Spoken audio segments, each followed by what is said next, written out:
Hello, Harriet. How are you? I'm good. I'm good. How's your day been so far? It's been good.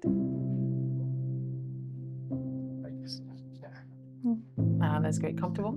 Yeah, I'm comfortable. That's perfect. Well, I want to start by asking you to tell us about yourself. My name is Harriet Esi Crentsil. I work at the Ministry of Gender, Children and Social Protection at the Human Trafficking Secretariat. So I've worked there for 3 years now.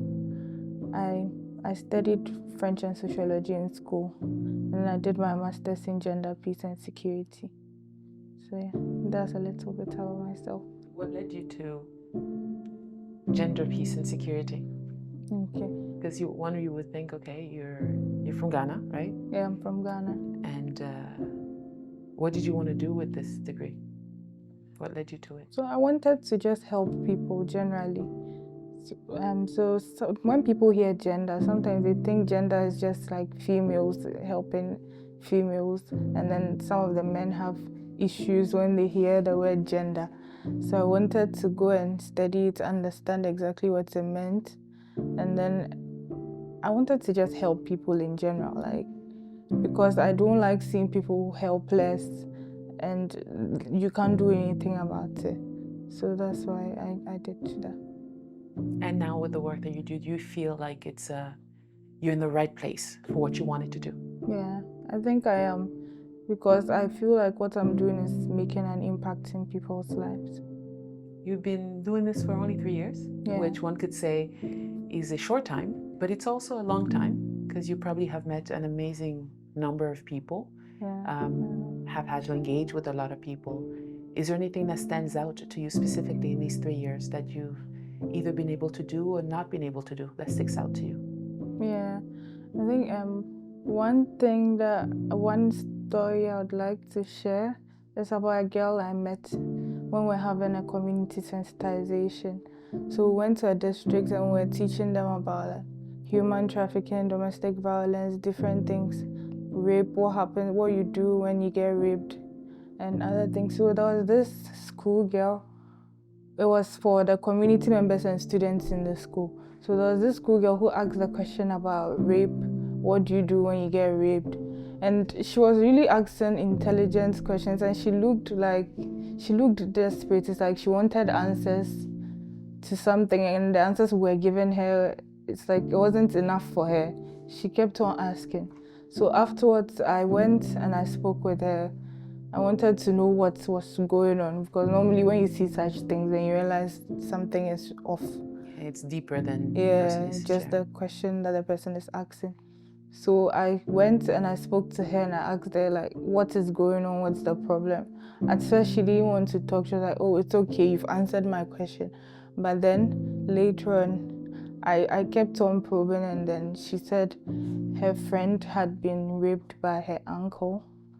And when she told her parents didn't believe her and said she was a bad girl. I don't know, sometimes it's a cultural thing. They think, what did you do that happened? Or they just don't believe you because they think the person is a relative. And so he can't do that to you, or he can't do you wrong. So when she said it, they didn't do anything about it.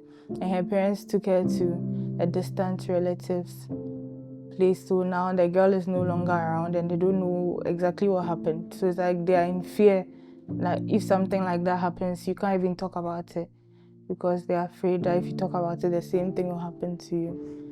So after I spoke to the girl, I actually referred her to the social welfare officer in the district, because we were there for just one day. But the way she spoke about it, and it looked like she really cared about her friend, so I wanted to do something to help her out. So I referred it to the social welfare officer, who spoke to the girl and then went into, followed up on it. So I asked the social welfare officer, and later on I even found out that it was trafficking, because the friend was actually with the uncle, and then the uncle was sending money to the parents. The girl was working for the uncle, and then the uncle was sending money to the parents. So the police are investigating. It's quite recent though, so the police are still investigating the case. Yeah.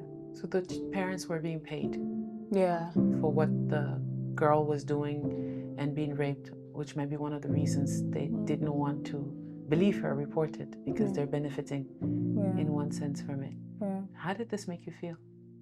I was actually really frustrated by the situation, and because the girl, the people she thought she could trust to help her out, when she went to them, they didn't do anything about it. So I was really frustrated and disappointed in the parents. Yeah. Why were you in that particular community? What made it so that that particular community was a space that you went to? So we actually do community sensitizations in places where things like human trafficking, domestic violence are prevalent. So that's what took me to that particular community. Which you knew already was a space where trafficking, like domestic violence was prevalent. What does trafficking look like in Ghana?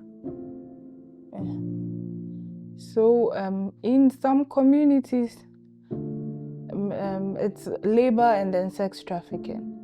So in this year, I think we've had more of sex trafficking with girls being brought from Nigeria to Ghana, to come and traffic. So normally they lure them and say there are jobs here for them to come and do, and then when they come in, they put them into prostitution.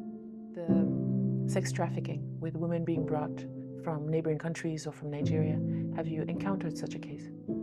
Yeah, from Nigeria, yeah. What happened? Have I encountered a person or a case of somebody who was trafficked into Ghana? From Nigeria? Yeah. Yeah. What happened? We've had people like that in the shelter. So with that one, the one girl, she said she saw an ad for employment to come and work in someone's company as a shop attendant. Yeah.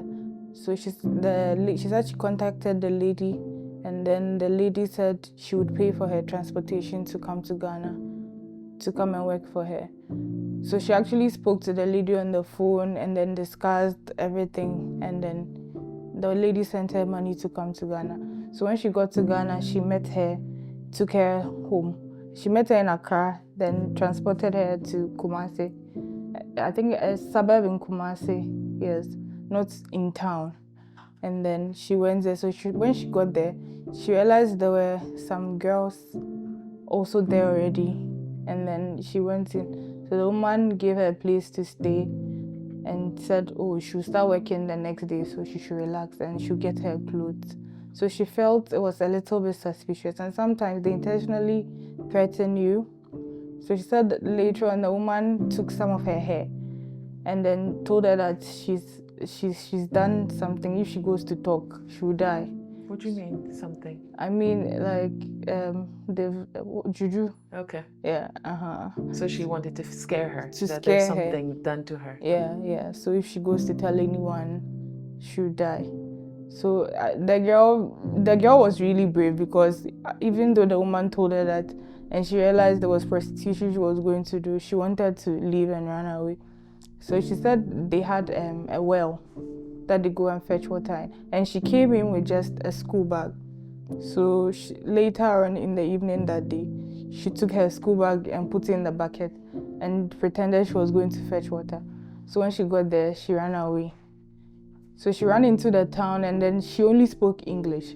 So when she meets anyone, they don't understand what she's saying. So finally she met a boy with his father, and the boy understood English. So she told the boy that she needs to get to, and she said the only thing she heard was Kumasi. So she was telling the boy she needs to get to Kumasi. Yeah. So the boy is the one who explained it to the father, and the father helped her out, and then she got to Kumasi and got in touch with us. And what happened to her? So she was actually sent back to Nigeria. Yeah. And she couldn't describe where she was. So going back to find the woman was the problem. But she was sent back to Nigeria.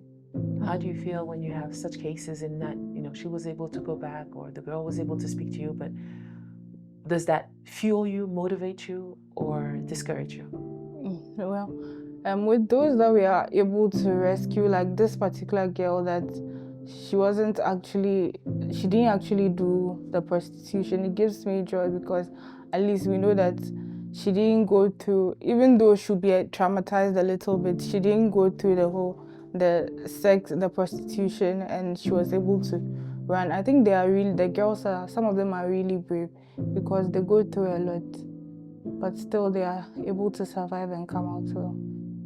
You have a long career ahead of you. This is just 3 years. What do you hope would change, not only from the parents of the communities and from people that respond to these ads, in terms of our community, culture, engagement?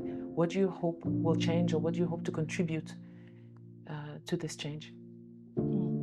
I hope that some people from the communities think when they leave their community or they go outside Ghana, that's when they can become prosperous, and they don't think they can stay in their homes and then do something innovative and then become prosperous. So I hope I can change the way they think.